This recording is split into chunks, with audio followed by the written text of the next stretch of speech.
नमस्कार, मी लतिका। आज मी तुम्हाला झटपट असं पालकचं पिठलं बनवून दाखवणार आहे। त्यासाठी वाडगं घेतलेलं आहे, अर्धी वाटी बेसन पीठ घेतलेलं आहे, थोडंसं दाबून घेतलेलं आहे। जेवढं तुम्हाला हवं आहे ना त्याप्रमाणेच बेसन पीठ घ्यायचं। आता ह्याला काय करायचं, खालीच कालवून घ्यायचं। खूप जणांच्या अशा कमेंट होत्या की पिठलं करताना आमचं गाठी बिटी होतात, तर काय करायचं माहिती आहे का, हमेशा करताना खालीच मिक्स करून कालवून घ्यायचं थोड्याशा पाण्यामध्ये।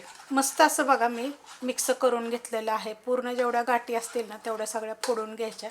तवा ठेवलेला आहे गरम करायला, त्याच्यावर मी थोडंसं तेल काढून घेणार आहे। आवडीप्रमाणे तेल थोडंसं कमी जास्त केलं तरी चालेल आणि गरम होऊन देऊया।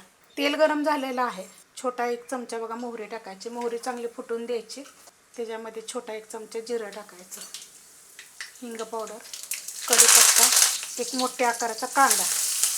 ह्या पिठल्याला काय करायचं माहिती आहे का, कांदा थोडासा जास्त घालायचा। कांदा चांगला भाजून घेऊया, गॅस आहे मीडियम। कांदा मस्त असा भाजून घेतलेला आहे।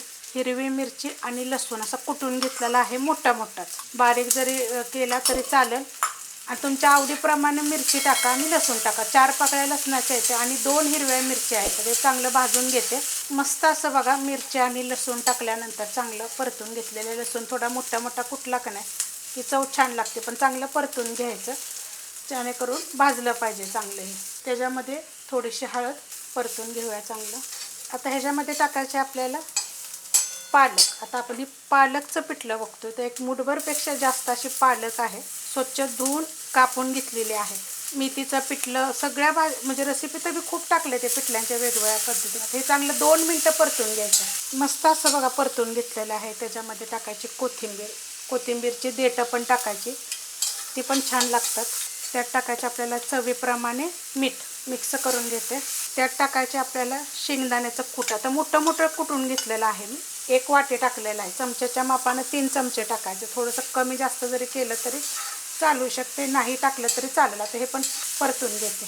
आता हे जे मिक्स करून घेतलं होतं ना, ह्यातच पाणी मी घेणार आहे काढून, हलवून घेणार आहे। मस्त असं बघा मिक्स करून घेतलं। एवढं पातळ झालेलं आहे, ह्याला अजून पातळ जरी केलं तरी पण चालू शकते। वतताना काय करायचं, गॅस करायचा बारीक।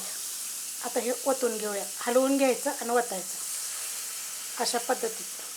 आता ह्यात मी अजून थोडं पाणी घेणार आहे, पण पहिले हे आपण हलवून घ्यायचं चांगलं। पहिलं चांगलं मिक्स करून घेतलेलं आहे। असं केल्यानंतर गाठी बिठी होतच नाही। जर तुम्ही डायरेक्ट जरी टाकलं तरी पीठ मग चालू शकतं। गॅस बारीक करायचा आणि हलवून घ्यायचं पहिलं। आता ह्याच्यामध्ये बघा मी पाणी घेतलेलं आहे, त्याच भांड्याच्यात आपण पीठ कालवून घेतलं होतं ते। गॅस बारीकच आहे कारण लोखंडाचा तवा आहे आणि खूप जाड आहे। आता गॅस करणार आहे मी मीडियम।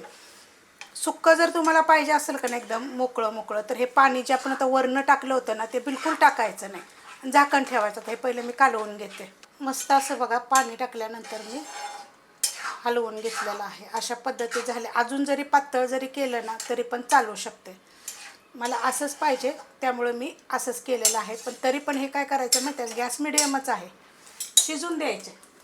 एकदम काय करायचं माहिती आहे का, पॅक झाकण ठेवायचं ह्याच्यावर 1-2-3 मिनटासाठी। 5 मिनटं ठेवलं तरी चालेल। तुमच्या तव्यावर बघायचं किंवा कढईवर बघायचं पातळ आहे जाड आहे। 5 मिनटं बघा मी झाकून ठेवलं होतं, हलवून घेते। सुक्कं जर एकदम असं पाहिजे असेल का नाही, थोडंसं सुक्कच एकदम, तर मग ते पाणी एक्स्ट्राचं वतायचं नाही, बारीक गॅस करायचा आणि झाकून ठेवायचं। खाली वगैरे काही लागत नाही।